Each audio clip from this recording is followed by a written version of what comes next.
Hi everyone. మా పాపను చూసుకునే లక్ష్మంతి వెళ్ళిపోయిందండి.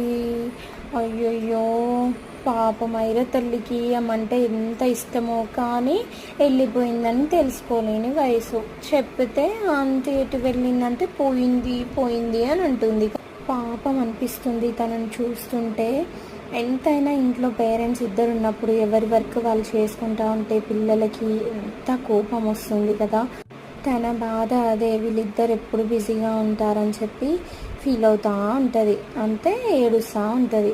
మరి ఈరోజు ఏంటో మా చిట్టి తల్లికి మంచి బుద్ధి వచ్చిందో ఏమో. ఒక్కరోజే, మళ్ళీ రోజు ఇలా ఉండదు అనుకోండి.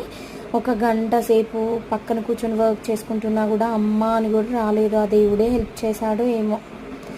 నా బంగారు తల్లి నిన్న బాగా వర్క్ చేసుకొని ఇచ్చిందని తెగ మురిసిపోయాను కదా. ఈరోజు చుక్కలు చూపించింది, దెబ్బలు కూడా తిన్నది ఆరుతాను.